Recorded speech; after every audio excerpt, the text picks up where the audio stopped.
Halo warga sipil sekalian, berapa hari yang lalu gue buka Q&A di Instagram terus ada yang nanya, Bang kenapa baju warga sipil nggak pernah di stok? Lu nggak suka duit ya?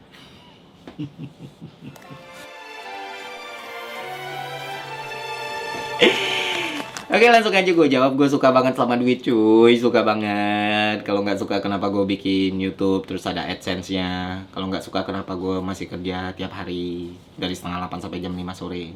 Kenapa gue jualan kaos gitu? Ya karena uang, karena gue suka banget sama uang. Semua karena uang. Singkat cerita kan dari awal tahun kemarin gue coba jualan kaos kecil-kecilan lah gitu. Jadi gue jual kaos namanya Warga Sipil. Edisi pertama itu gue cuma jual 130. Ternyata dalam 3 jam sold out. Dan bingung gue. Bingung kenapa? Karena gue sebenarnya udah nyiapin banyak hal pak. Nyiapin konsep photoshootnya, nyiapin konsep foto produknya, gue udah nyiapin list endorser yang mungkin bisa sangat bersahabat gitu. Tapi ya semuanya cancel.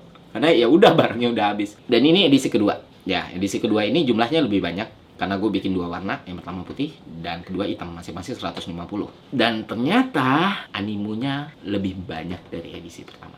Itu gue jujur agak kaget. Kenapa? Karena gue kira nggak akan sebanyak edisi pertama. Dan ternyata gue salah pak. Jadi di edisi kedua ini gue coba lebih rapi lah. Gue bikin Instagramnya khusus gitu supaya nggak numpuk-numpuk DM-nya dengan Instagram pribadi gue. Gue bikin ternyata followernya sampai 2000-an. Wow, gue bilang ini agak mengejutkan sih. Terus gue jadwalin untuk postingnya jam 8 malam. Terus gue langsung dong pindah ke Instagram gue biar nge-reshare postingan Sandang Warga Sipil itu ke story gue. Setelah gue reshare, gue balik lagi pukul 20 lewat 1 menit. Gue buka DM di Sandang Warga Sipil. Dan lo tahu isi DM-nya ada berapa? 854 pak. Sedangkan gue cuma jual 300. Dan sampai detik ini DM-nya juga masih nggak berhenti. Sampai-sampai Instagram itu nganggap ada aktivitas yang nggak normal di akun tersebut. Ya gue juga nggak nyalain Instagram sih. Karena DM-nya masuk terus-terusan. Wow, gue bilang. Ya udah kalau dihitung-hitung mungkin ada lebih dari 3000-an DM yang masuk. Lalu apakah gue memenuhi semua permintaan tadi? Katakanlah dari 3000 DM yang masuk itu 2000 fix mau beli. Kalau 2000 fix mau beli dan gue penuhin semua, omsetnya gede banget pak.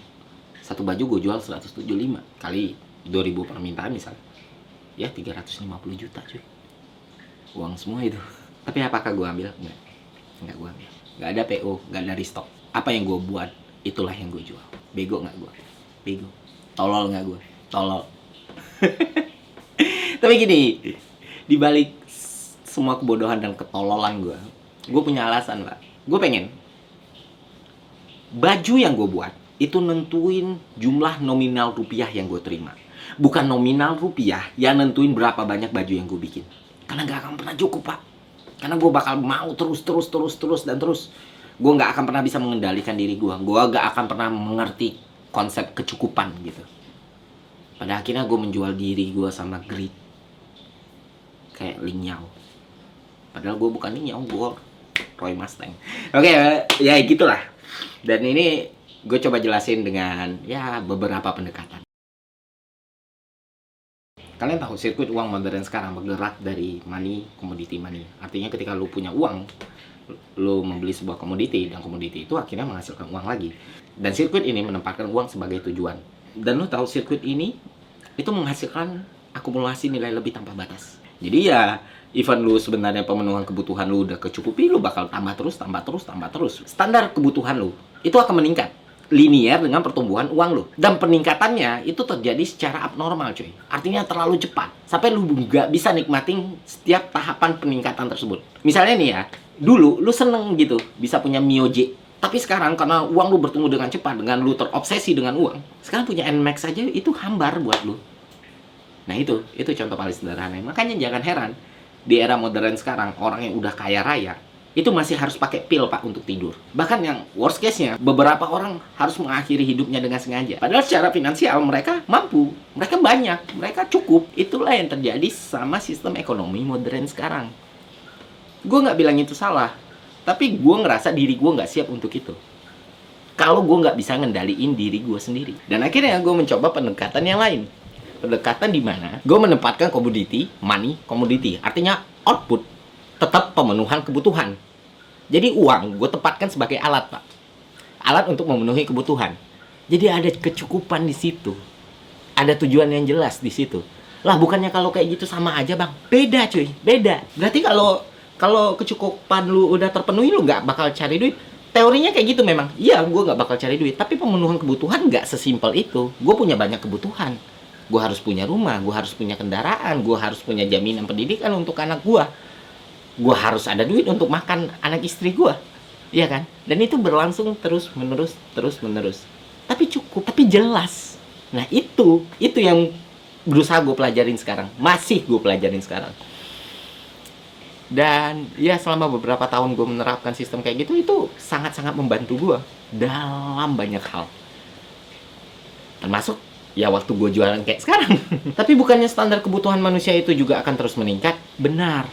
Tapi dengan lu nggak menempatkan uang sebagai tujuan utama lu dalam bekerja maupun berusaha, tapi menempatkan uang sebagai alat transaksi untuk memenuhi kebutuhan lu, pertumbuhan standar kebutuhan lu, itu akan bertumbuh secara natural cuy. Nggak akan ada lonjakan-lonjakan abnormal yang kayak gue ceritain tadi. Ibaratnya contoh ke gue sendiri ya. Gue pakai mobil jelek waktu itu. Mobil yang udah busuk lah kata orang. Tapi 7 tahun masih gue pakai.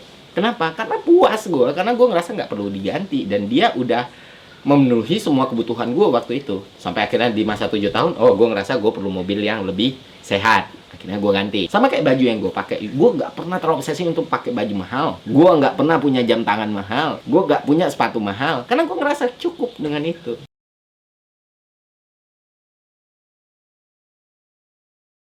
Lu tau nggak? Waktu SMP, waktu gue SMP, itu sempat wave-wave-nya barang distro tuh lagi naik-naiknya. Skater, Pro Shop, Black ID. Itu tuh jadi kegemaran anak muda waktu itu. Dan gue amazed sama wave itu. Karena gue ngerasa orang bisa bangga pakai satu kaos. Dan lu bisa ngasih pesan di kaos lu. Ada value di situ. Dan orang nyari kaos itu. Gue pengen suatu hari gue bisa punya brand yang kayak gitu juga. Jadi itu udah cita-cita bertahun-tahun yang lalu, Pak. Dan sekarang gue punya kesempatan untuk ngewujudin. Cuman karena greedy gue, cuman karena gue pengen uang yang lebih banyak, gue bunuh cita-cita bertahun-tahun itu. Gue ngerasa nggak fair aja sama diri gue sendiri. Ya udah, gue tetap pakai sistem kayak gini karena gue nggak mau ngelunturin value yang gue bikin sendiri, mengkhianati produk yang emang gue bikin sendiri. Siapa lagi yang bisa menghargai produk gue kecuali diri gue sendiri, ya kan? Nah itu makanya ya gue memutuskan untuk nggak mencetak itu sesuai permintaan orang, tapi sesuai apa yang gue buat dari awal. Dengan cara kayak gitu juga gue ngerasa value dari baju yang gue bikin itu kejaga, kan? Karena soalnya 175.000 ini bukan duit yang kecil loh. Bagi gue itu duit yang banyak. Dan gue gak mau orang ngeluarin 175.000 itu dapat ya udah kain. Bayangin lu di edisi pertama gue pakai kambet 30. Kos produksinya nggak banyak. Gue jual 175. Secara margin keuntungan gue lebih untung di edisi pertama. Edisi kedua gue naikin jenis kaosnya. Gue pakai cotton bambu 24. Orang yang ngerti kaos pasti tahu perbedaan antara kambet 30 sama bambu 24. Seberapa jauh itu. Apakah gue menaikkan harga? Enggak, harganya tetap sama 175. Terus juga setiap pembeli yang pesan kaos gue, mereka dapat tote bag. Ya, jadi kita sediain tote bag. Tote bagnya bahannya belacu, Pak, bukan spambon. Belacu. Ya, lu bayang kos produksi gue meningkat, harganya gue tetap sama. Ya karena itu tadi, ngejaga brand value tadi. Karena gue nggak mau ini cuma jadi merch. Gue nggak pengen bikin merch. Gue pengen bikin brand yang pada akhirnya uangnya bisa gue gunakan untuk sesuatu yang membahagiakan gue. Itu aja yang bisa gue sampaikan. Dan gue mohon maaf sebesar-besarnya untuk teman-teman yang belum dapat edisi yang pertama ataupun yang kedua. Gue sorry banget. Terus yang minta-minta restock juga gue minta maaf banget, belum bisa gue lakuin. Yang minta-minta PO juga minta maaf banget, belum bisa gue lakuin. Ya, maybe it's not a good move. Ya, know that. Tapi gue yakin, apapun yang terjadi sama diri gue nantinya, kalaupun ternyata ini nggak bisa jadi sesuatu yang bertahan dalam jangka panjang gitu, gue nggak akan pernah menyesali keputusan ini. Justru gue akan bangga dengan keputusan ini. Gue bisa membuktikan ke diri gue sendiri kalau gue punya value yang masih gue jaga. Nyesek memang. 2000 cuy, 2000 gue cetak kali 175, 350 juta, Pak. Apa gue buat aja ya?